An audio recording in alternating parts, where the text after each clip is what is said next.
Itu Inju dan juga Inkyung sangat antusias karena mereka telah menyiapkan sebuah perayaan ulang tahun sederhana untuk adik kesayangan mereka. Inhye adalah anak bungsu yang selalu mendapatkan limpahan kasih sayang dari kedua kakaknya. Malam itu mereka menyiapkan makanan istimewa untuk ulang tahun Inhye. Kemudian ibu mereka datang diantar oleh pemilik kedai tempat ibunya bekerja.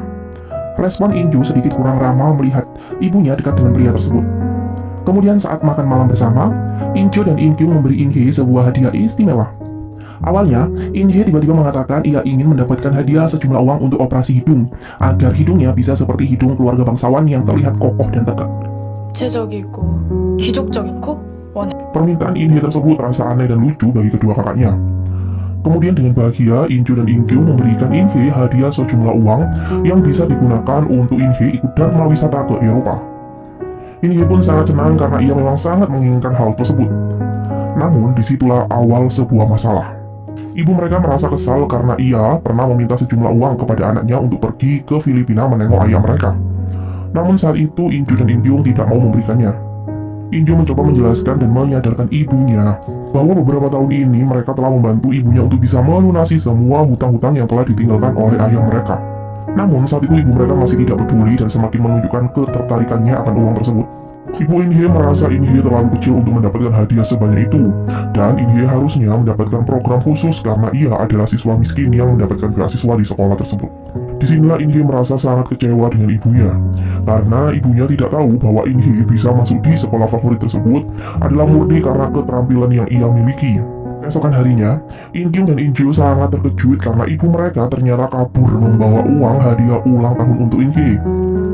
Pagi itu Inju merasa sangat kesal kepada ibunya, dan ia semakin mendapatkan alasan untuk membencinya sekarang. Namun Inhye terlihat biasa saja dengan hal itu.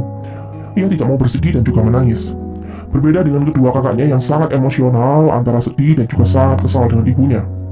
Mereka berjanji akan tetap mendapatkan uang untuk dharma wisata Inhye, walaupun Inhye mengatakan dia baik-baik saja tidak bisa ikut dharma wisata. Inju mencoba mencari pinjaman di kantornya. Namun Inju malah menjadi bahan gosip antara teman-temannya. Inju bekerja sebagai akuntan di sebuah perusahaan konstruksi. Kemampuannya yang luar biasa tetap tidak dipandang oleh teman-temannya, karena background pendidikan Inju hanya lulusan D1. Ia dianggap tidak selevel dengan rekan-rekannya. Inju hanya memiliki seorang teman saja yang akrab dengannya, karena mereka sama-sama dikucilkan di perusahaan tersebut. Hwayong merasa bersimpati kepada Inju dan ia pun meminjaminya uang tersebut. Walaupun Inju awalnya sungkan karena melihat kondisi ekonomi Hwayong sendiri yang sama sederhana seperti dirinya, namun Hwayong merasa hanya Injulah satu-satunya teman di kantornya yang begitu dekat dengannya. Karena saat ibu Hwayong meninggal dahulu, hanya Inju yang datang dan bergabung kepadanya.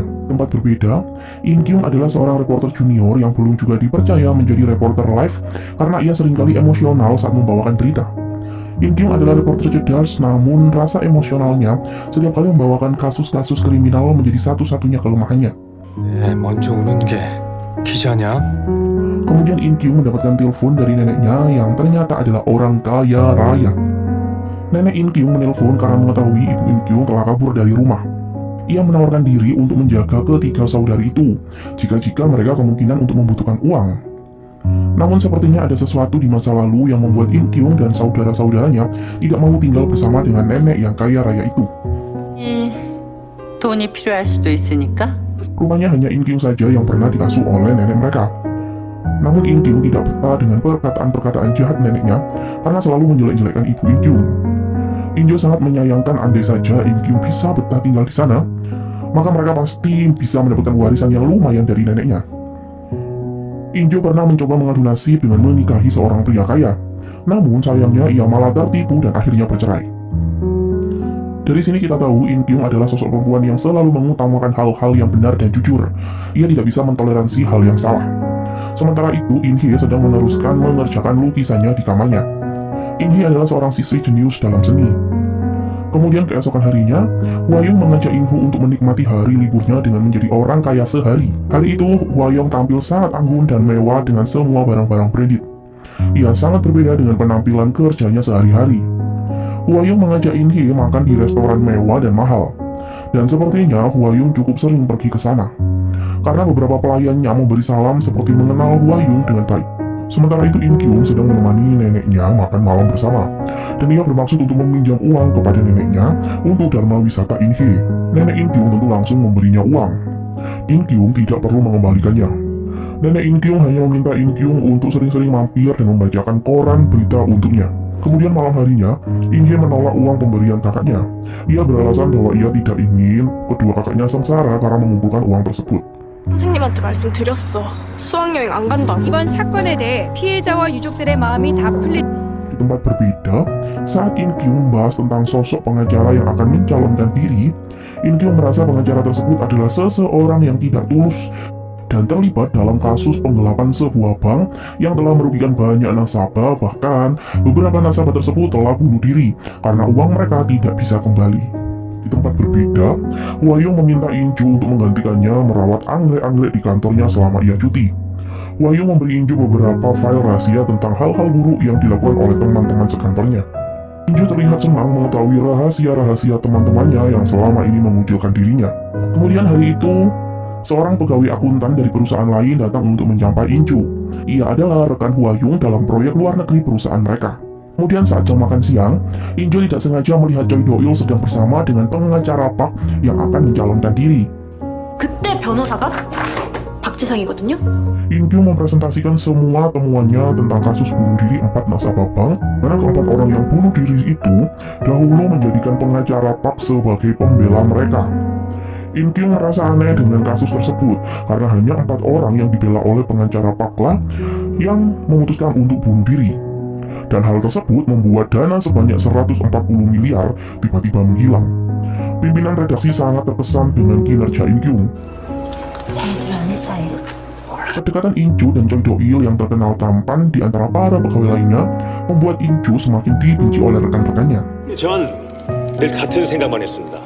In Kyung memberanikan diri untuk menanyakan tentang keterlibatan pengacara Park dengan kasus bunuh diri 4 nasabah bank. Pengacara Park tentu sangat kesal karena In Kyung telah mengganggu konferensi persnya yang seharusnya berjalan lancar-lancar saja dengan menampilkan citra positif dari pengacara Park. Kemudian sepulang bekerja, In Ju mampir ke apartemen Hwa Young. Hwa Young berpesan kepada In Ju untuk memberi makan ikan-ikannya saat ia terlambat kembali dari Eropa. Dan setelah In Ju masuk ke apartemen tersebut, ia sangat terkejut melihat banyak tas dan sepatu mewah bertumpukan di apartemen yang kecil itu. Ju pun semakin kaget saat ia tidak sengaja melihat sepasang sepatu merah di dalam lemari. Dan rupanya, Hwa Young lah yang tergantung di dalam lemari tersebut.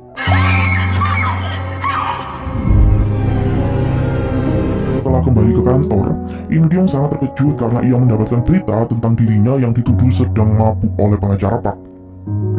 Dan In Kyung pun tidak bisa mengelak saat ditemukan banyak botol tequila di laci meja kerjanya. Rupanya botol pencuci mulut yang selama ini dibawa oleh In Kyung itu berisi tequila yang diam-diam In Kyung sembunyikan. Hwa Young menuliskan sebuah surat sebelum ia bunuh diri. Ia merasa sedih karena hidup sebatang kara selama ini. Dan sebelum ia memutuskan untuk bunuh diri, ia ingin terlihat sempurna dengan melakukan operasi plastik di Eropa. Berita kematian Hwa Young pun menjadi pemberitaan yang menghebohkan. In Ju sangat kesal karena teman-temannya masih menjelek-jelekkan Hwa Young. Akhirnya In Ju pun membongkar perselingkuhan salah satu rekan kerjanya yang selama ini mengucilkan Hwa Young.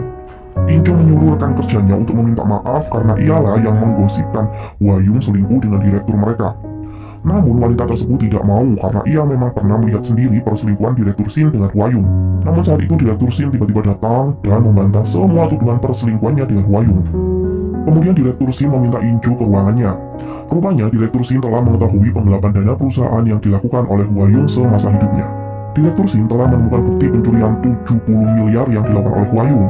Direktur Shin meminta In Ju untuk menyelidiki aliran dana Hwa Young karena In Ju lah satu-satunya orang yang dekat dengan Hwa Young. Namun saat itu In Ju telah memutuskan untuk mengundurkan diri dan ia tidak mau mempercayai tuduhan yang diberikan kepada Hwa Young. In Ju yakin Hwa Young bukanlah orang seperti itu. Kemudian saat akan pulang, In Ju menerima telepon dari tempat yoga langganan Hwa Young. Saat itu Hwa Young telah mewariskan member yoganya kepada In Ju. 인정합니까? Perusahaan In Kyung telah memutuskan untuk menskorsing In Kyung dan memberikan rehabilitasi dari ketergantungan alkohol. 31일까지 사용하실 수 있는 개인 락커입니다. Kemudian saat In Ju pergi ke tempat yoga langganan Hwa Young, In Ju terkesima dengan tempat yoga tersebut yang begitu mewah dan eksklusif. Kemudian saat In Ju membuka loker milik Hwa Young, Sungguh tidak pernah diduga oleh Inju bahwa ia akan mendapatkan setumpuk uang dalam sebuah tas besar dan sepucuk surat dari Huayong yang memintanya untuk tinggal di apartemen mewah dengan adik-adiknya. Uang tersebut adalah hadiah terakhir dari Huayong untuk Inju, karena selama ini Inju selalu baik padanya. Inju hanya bisa menangis sedih karena teringat dengan sosok Huayong, dan ia juga terlihat bingung dengan hadiah luar biasa yang ia dapatkan malam itu.